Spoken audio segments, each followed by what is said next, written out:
Hey! Welcome to Taganungan Waterfall. Here with the family.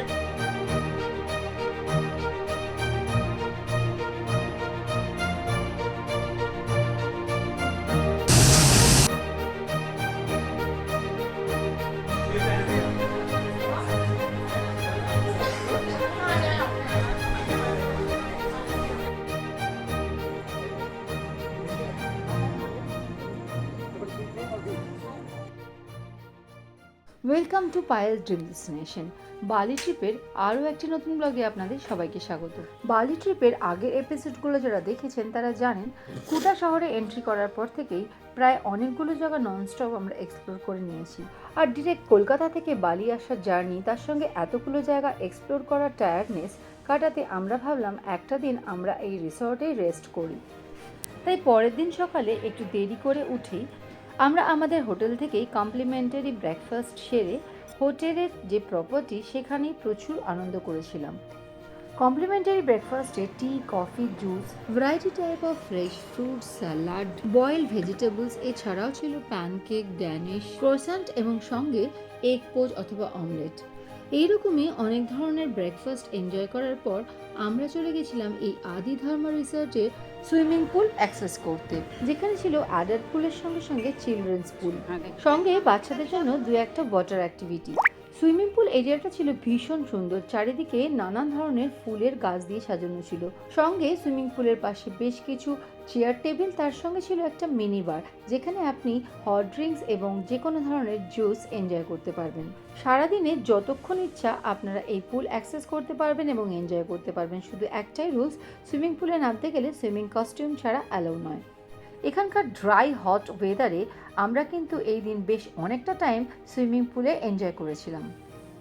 শুধু swimming pool কেন, এদের রিসর্টের পুরো প্রপার্টিটি ছিল ভীষণ সুন্দর, যেটা পুরো ঘুরে দেখতে আপনার কিন্তু বেশ অনেকটা টাইমই চলে যাবে।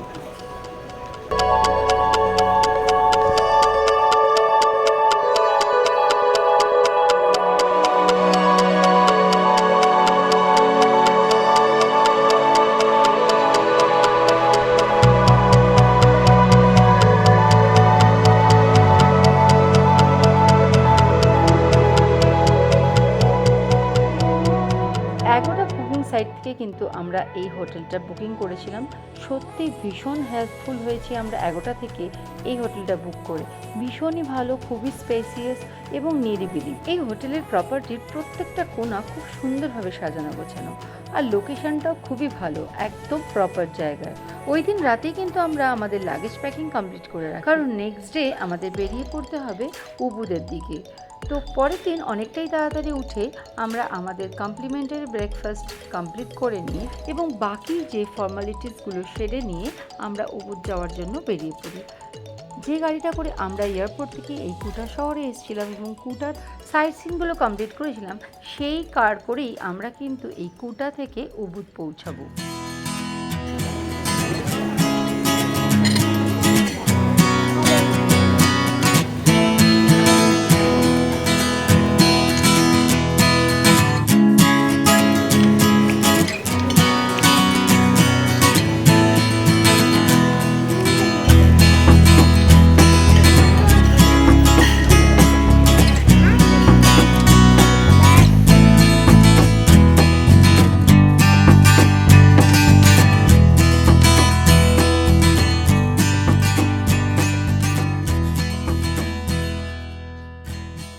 কুটা স্পটটি এক্সপ্লোর করার জন্য আপনার কিন্তু দুদিনই কাফি। আমরা একদিন এক্সট্রা থেকেছিলাম একটু রেস্ট করার জন্য। তো আজকে আমরা এই কুটাকে বাই বাই করে বেরিয়ে পড়েছি উবুদের দিকে। আমরা কিন্তু এখান থেকে ডিরেক্ট উবুদের যে হোমস্টে সেখানে কিন্তু পৌঁছাবো না, অর্থাৎ যাওয়ার পথেই 2 থেকে 3টে সাইট সিন কমপ্লিট করে তারপরেই উবুদ পৌঁছাবো, কারণ কুটা থেকে উবুদের ডিস্টেন্স এমন কিছু নয়। সুতরাং একবারে যখন কার নেওয়া হয়েছে সেই কারেই আমরা কিন্তু সাইট সিন কমপ্লিট করে উবুদের আমাদের যে হোমস্টে রয়েছে সেখানে পৌঁছাবো। তো দেখতে পাচ্ছেন এখানকার কারগুলো কিন্তু বেশ স্পেসিয়াস, আমাদের সমস্ত লাগেজ রাখার পরেও কিন্তু অনেকটাই জায়গা রয়ে গেছে এবং খুবই কমফোর্টেবল ফর জার্নি। বেনপাসার রোডটার মধ্যে দিয়েই কিন্তু কুটা থেকে পৌঁছে যায় 1 থেকে 1.5 ঘন্টার মধ্যে দিয়ে। এখানকার রোডগুলো একটু ন্যারো হলেও ভীষণই ক্লিন। এবং প্রায় আপনারা রাস্তা দিয়ে যাওয়ার সময় হিন্দু ধর্মের প্রচুর স্থাপত্য এবং মন্দির দেখতে পাবেন। কুটা থেকে উপর যাওয়ার পথে আমাদের ফার্স্ট এক্সপ্লোরিং স্পটটি হলো তেগেনাঙ্গন ওয়াটারফল।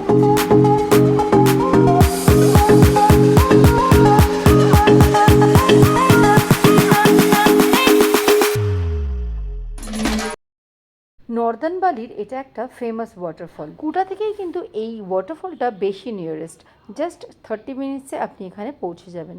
কিন্তু উবুর থেকে আসলেও আপনি কিন্তু এখানে আসতে পারেন, তবে সেক্ষেত্রে 45 to 50 মিনিটস লাগবে।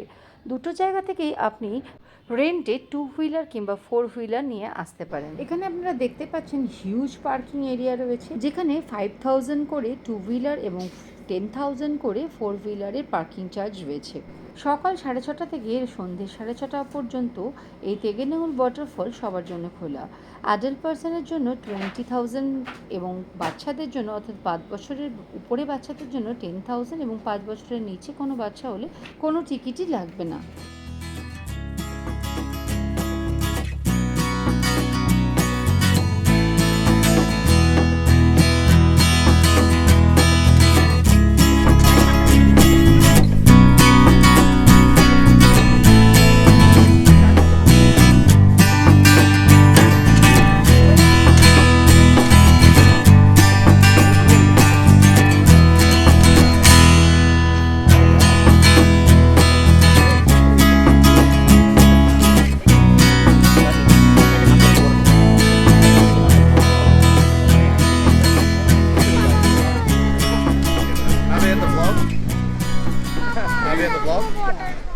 Hey! Welcome to Taganungan Waterfall. I'm here with the family. Brother, you want to jump in, mate? Hello, brother. Yeah. Welcome to big family. Thank you. তিনি ছিলেন ফরেন কান্ট্রির একজন ফেমাস ইউটিউবার, ট্রাভেল ব্লগার বলতে পারেন। Actually আমাকে video করতে দেখে উনি ওনাদের ইন্ট্রো আমার ব্লগে দিয়ে গেছিলেন। এই পুরো বালি ট্রিপে আমার কিন্তু বেশ অনেকগুলো ইউটিউবারের সঙ্গে পরিচয় হয়েছিল। এই ওয়াটারফলটার কাছে যেতে গেলে আপনাকে কিন্তু উপর থেকে বেশ অনেকগুলোই সিঁড়ি দিয়ে নিচে নামতে হবে। এখানে এই ওয়াটারফল থেকেই কিন্তু এই রিভারটা বেরিয়ে এই দিক দিয়ে চলে গেছে। আর এদিকে আপনারা যদি ওয়াটারফলের নিচের দিকে নামতে না চান, তাহলে এখানে ক্যাফে, রেস্টুরেন্ট, সুইমিং পুল এগুলো রয়েছে, সেখান থেকেও কিন্তু আপনারা এই ওয়াটারফলের ভিউটা উপভোগ করতে পারবেন। আর এই ওয়াটারফলটা দেখলেই কিন্তু আপনাদের স্নান করতে ইচ্ছা করবে। আর মিনিমাম জাস্ট ফটো তুলতে গেলেও কিন্তু আপনারা পুরোপুরি ভিজে যাবেন। তাই এখানে অনেকগুলো চেঞ্জিং রুমও রয়েছে। আচ্ছা, এই জায়গাটা হচ্ছে হিন্দুদের হলি ওয়াটার স্পট। বালিয়ানদের হিন্দুদের মধ্যে প্রচলিত আছে যে এখানকার জল পান করলে তারা সুস্থ নিরোগ থাকতে পারবে, তাই তারা এখানে প্রায়ই আসে হলি ওয়াটার পান করতে। এখানে যে আপনারা দূরে ব্রিজটা দেখতে পাচ্ছেন, সেটা কিন্তু একটা গ্লাস ব্রিজ। এটা টিকিট প্রাইসটা কিন্তু অনেকটা হাই, 70K পার পারসন, আর অনেকটা ঘুরে যেতে হবে, তাই আমরা এটা আর ট্রাই করিনি। আপনারা চাইলে এখানে এই গ্লাস ব্রিজে ঘুরে যেতে পারেন।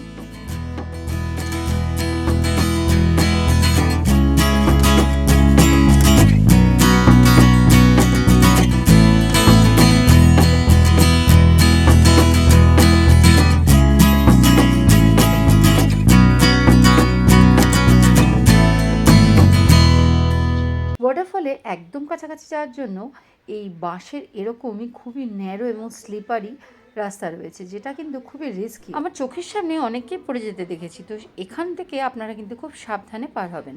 ওয়াটারফলের রাইট সাইড দিয়ে ওয়াটারফলের উপর দিকে ওঠার মতন কিন্তু জায়গা স্পেস রয়েছে, যেখানে কিন্তু একটা আপনারা সুইংও পেয়ে যাবেন।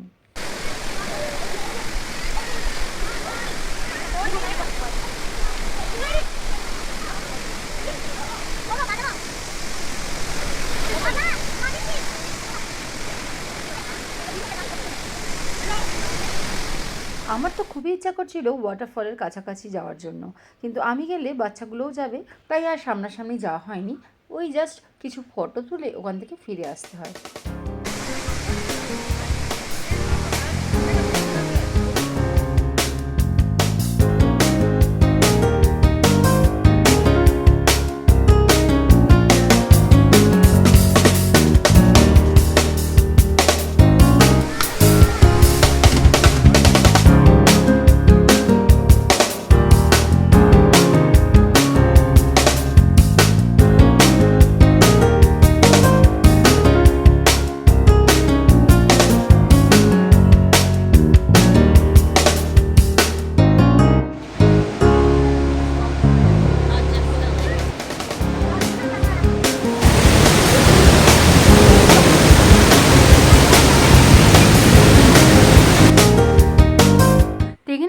ওয়াটারফলে আসা যাওয়ার পথে আপনারা কিন্তু অনেকগুলো দোকান দেখতে পাবেন যেখানে আপনারা বালিয়ান্সদের বিভিন্ন রকমের হ্যান্ডক্রাফটের আইটেম কিনতে পারবেন। এখান থেকে আমরা বেরিয়ে পড়লাম। যাওয়ার পথেই ডান দিকে কিন্তু আপনারা একটা বাটারফ্লাই গার্ডেন দেখতে পাবেন, সেখানে আপনারাও কিন্তু যেতে পারেন। আমরা যাইনি কারণ আমাদের কিন্তু এখান থেকে যাওয়ার কথা একটা রাইস টেরেসে, যেখানে বালি ফেমাস সুইং করার আমার অনেক দিনের ইচ্ছে। Windows down low, sunset paints the sky in a fiery glow. Mountains rise up, touching clouds above. Valleys below, filled with whispers of love. On this road, every seed's a delight.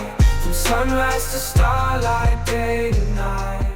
Nature's উবুর যাওয়ার পথে আপনারা কিন্তু পরপর পেয়ে যাবেন তিনটে rice terrace, অর্থাৎ swing করার জন্য স্পট। তার মধ্যে ডান দিকে যে জায়গাটা দেখতে পাচ্ছেন সেটা হলো আলাসারাম। এটা কিন্তু অন্যান্য রাইস টেরেসগুলোর থেকে অনেকটাই স্পেসিয়াস এবং ডেকোরেটিভ, তবে কস্টলিও। উবুতে কিন্তু অনেকগুলোই রাইস টেরেস ভিউ পয়েন্ট সহ রেস্তোরাঁ রয়েছে, তাদের নিজস্ব দোলনা এবং চারপাশে বেশ ফটো স্পটের ব্যবস্থা রয়েছে। তবে আমাদের ড্রাইভার আলাসারামের পাশেই উমা সেকিং নামক একটি রাইস টেরেসে নিয়ে গেছিল, সেটা কিন্তু তুলনামূলক অনেকটাই চিপ। এই উমা সেকিং রাইস টেরেসটা কিন্তু আমার বেশ ভালো লেগেছিল, আর এখানে অন্যান্য রাইস টেরেসের থেকে অনেকটাই যে অ্যাক্টিভিটিগুলো রয়েছে সেগুলো চিপার। এখানে এন্ট্রি টিকিট প্রাইস রয়েছে 50K। তবে যদি আপনি সুইং বা অন্যান্য অ্যাক্টিভিটি করতে চান তাহলে সেক্ষেত্রে প্যাকেজ রয়েছে, সেই প্যাকেজের মূল্য দিলে আর আপনাকে এন্ট্রি ফি দিতে হবে না। যেমন যদি শুধুমাত্র সুইং করতে যান তাহলে 200K চার্জ পড়বে ইন্দোনেশিয়ান মানিতে, তাহলে আপনার আর এক্সট্রা করে 50K প্রবেশ মূল্য লাগবে না। প্যাকেজ অনুযায়ী আপনার হাতে ট্যাগ বেঁধে দেওয়া হবে, সেই ট্যাগ দেখিয়ে আপনি যে নিচে অ্যাক্টিভিটি সুইং বা ফটোশ্যুট সেগুলো কিন্তু করতে পারবেন। সঙ্গে কিন্তু নিচে কিন্তু রেস্টুরেন্ট রয়েছে, সেখানে বসে এই রাইস টেরেসের ভিউ উপভোগ করতে করতে আপনারা বেশ কিছু স্ন্যাক্স ড্রিঙ্কস ট্রাই করতে পারেন। আরেকটা কথা, ইনস্টাগ্রাম বা ফেসবুকে আপনারা যে লম্বা ড্রেস পরা অবস্থায় বালিতে সুইং করার ফটো দেখে থাকেন, এই যে ড্রেসটা সেটা কিন্তু আপনার ক্যারি করে কোনো দরকার নেই বা আপনার বানানোর কোনো প্রয়োজন নেই। এখানে কিন্তু আপনি ইজিলি বিভিন্ন রঙের ড্রেস ভাড়া পেয়ে যাবেন, যেগুলোর খরচ পড়বে 150K, অর্থাৎ 1.5 লাখ। ড্রেসের চার্জ কিন্তু কোনো প্যাকেজের সঙ্গে ইনক্লুডিং নয়, এটা আপনি চাইলে আপনার যেখানে যে অ্যাক্টিভিটিগুলো রয়েছে সেখানেই পাশে ড্রেস চেঞ্জের জায়গা এবং ড্রেস ভাড়া করার জায়গা রয়েছে, সেখানেই আপনি পয়সা দিয়ে আপনার ইচ্ছে মতো কালারের বা ইচ্ছে মতো ডিজাইনের ড্রেস আপনি ভাড়া করে পরতে পারেন। আর এই ড্রেস পরতে না চাইলেও কোনো প্রবলেম নেই, আপনি আপনার পরে থাকা যে ড্রেস সেটা পরেই কিন্তু বালি ফেমাস সুইং এনজয় করতে পারবেন। তবে আমার খুব ইচ্ছে ছিল এই লং ড্রেস পরে এই সুইংয়ের ফটো তোলা, সেই জন্য আমি এই পিঙ্ক কালারের ড্রেসটা ভাড়া করে এই সুইংটা এনজয় করেছিলাম। তবে এক্সপিরিয়েন্সটা দারুণ ছিল, আমি মনে হচ্ছিল এখানেই বসে থাকি, কিন্তু প্রচুর জন দাঁড়িয়ে থাকে এই সুইংটা করার জন্য, তাই নির্দিষ্ট টাইম মেনটেন করে সবাইকেই এই সুযোগটা করে দিতে হবে। আর আপনি যদি এই সুইংয়ের ভক্ত না হন বা সুইং করতে নাও চান তাহলে কোনো প্রবলেম নেই, পিছন দিকে বসে আরামে উপভোগ করতে পারেন এই সুইং করার দৃশ্য, রাইস টেরেস এবং চারিদিকে দারুণ নেচার ভিউ।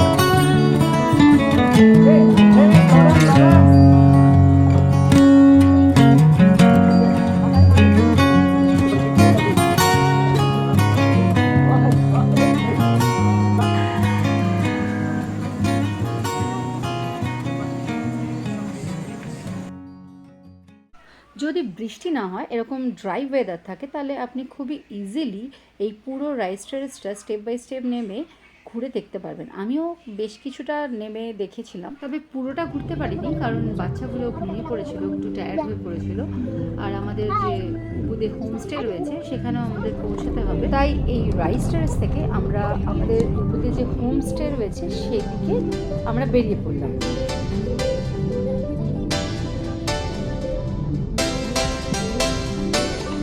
বাই বাই বলো।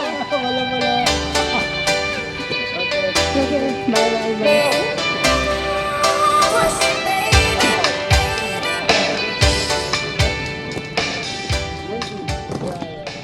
আজকে সারাদিনের দুখানা সাইট সিনের পর আমাদের হোমস্টেতে আমাদের ড্রাইভার ড্রপ করে দিল। তবে এখানে মেন রোডে ড্রপ করতে হলো কারণ এখানে কোনো হোটেলের পার্কিং নেই, আর এই হোমস্টেটা একটা গলির ভেতর, তো সেখানে গাড়ি ঢুকবে না ন্যাচারালি। তো আমাদের এইটুকু ওয়াকিং করে চলে যেতে হচ্ছে মেন রোড থেকে একদমই একটুখানি। তো সবাই একটা করে ব্যাগ ক্যারি করে আমরা হোমস্টের দিকে এগিয়ে গেলাম। যারা একদম নিরিবিলি জায়গা পছন্দ করেন, একদম চারিদিকে গ্রিনারি থাকবে, পাখির ডাক, ইভেন মুরগির ডাকও পর্যন্ত, তারা এই ধরনের হোমস্টে বুকিং করতে পারেন। এই হোমস্টেটা কিন্তু আমরা এয়ারবিএনবি থেকে বুক করেছিলাম। আমার ডেসক্রিপশন বক্সে এর লিঙ্ক দেওয়া থাকবে, আপনারা দেখে নিতে পারেন এবং বুক করতেও পারেন। ভীষণ সুন্দর এর পরিবেশটা। ভেতরে ঢুকে দেখলাম একদম একদম কম জায়গার মধ্যেই খুব কম্প্যাক্টভাবে সব কিছু করা রয়েছে। একটা ছোটো সুইমিং পুল, মেডিটেশন হল, তার সঙ্গে অনেকগুলোই হোমস্টে। আর যখন আমরা বুক করেছিলাম তখন আমরা রেটিং নিয়ে দেখেছিলাম যে এখানকার যে মেন মালিক রয়েছে তিনি এখানকার ব্রেকফাস্ট বা খাবারগুলো রেডি করেন, তার হাতের রান্না নাকি দারুণ। তো এটা আমরা দেখিয়ে এসেছিলাম যে এখানে আমরা অবশ্যই ট্রাই করব। এখন আসতেই কিন্তু এখানে আমাদের দিয়ে দিল একটা করে ওয়েলকাম ড্রিঙ্ক, সেটা একদম ফ্রেশলি সঙ্গে সঙ্গে বানিয়ে দিয়েছে, একটা ফ্রেশ অরেঞ্জ জুস। ভীষণ সুন্দর ছিল খেতে। আর এমনিতেও এতটা জার্নি করে আসার পর এরকম একটা ফ্রেশ সঙ্গে সঙ্গে বানানো যদি জুস পাওয়া যায় তাহলে তো ফুললি চার্জ। চলুন আপনাদের আমরা যে রুমটায় ছিলাম সেটা দেখিয়ে দিই কীরকম। এটা কিন্তু ফার্স্ট ফ্লোরে ছিল। এখানে প্রত্যেকটা প্রপার্টি এই গ্রাউন্ড ফ্লোর আর ফার্স্ট ফ্লোর এইভাবেই করা রয়েছে। তো এই সিঁড়ি দিয়ে উঠেই এই যে বাঁদিকে এই ঘরটা, তো এখানে দুটো বেড ছিল আর কি, কিং সাইজ এবং কুইন সাইজের দুটো বেড, যেহেতু আমরা 4 জন ছিলাম। দেখুন ওই আমাকে দেখাতে সাহায্য করছে, একটা কাভার ড্রয়ার যেগুলো নর্মালি থাকে। আর এখানে উইন্ডো দিয়েও ভিউটা খুব সুন্দর লাগছে। তো বেডসাইড টেবিল, বেডসাইড ল্যাম্প খুব সুন্দর এবং নেট দেওয়া রয়েছে সাইডগুলোতে। বাথরুমটাও বেশ বড়।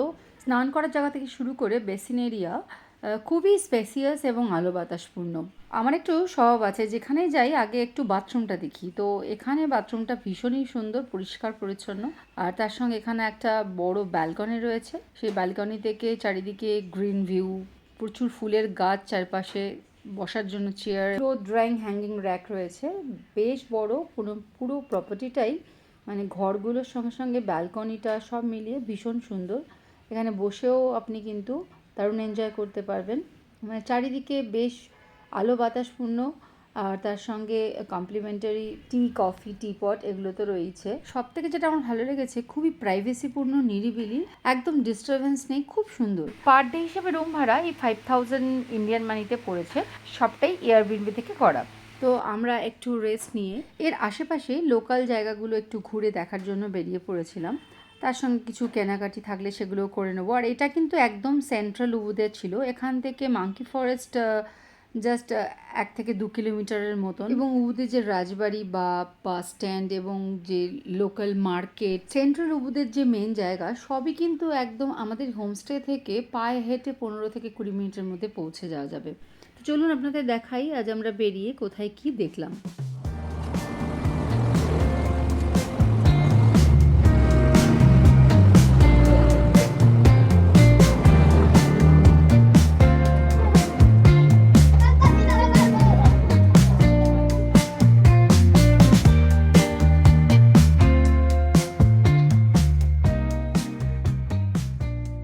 সেন্ট্রাল উবুদে একটা মার্কেট স্ট্রিট রয়েছে যেটা প্রায় সারা দিনই বসে এবং রাতের দিকে আস্তে আস্তে উঠে যায়।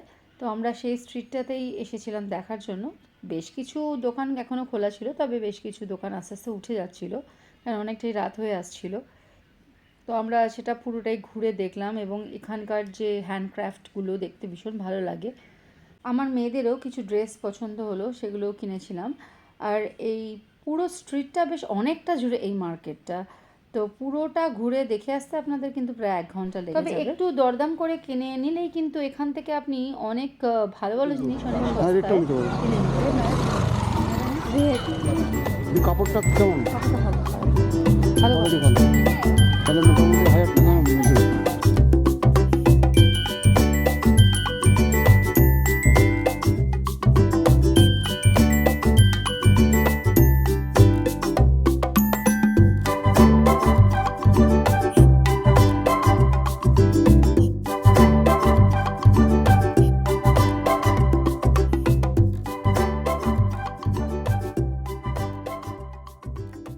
অনেকটা হাঁটাহাঁটির পর বেশ টায়ার্ড হয়ে পড়েছিলাম, আর সেই সকালবেলা ব্রেকফাস্টের পর সারাদিন সেরকম খুব একটা ভারী কিছু খাওয়া হয়নি, তাই সবারই খিদে পেয়ে গেছিলো।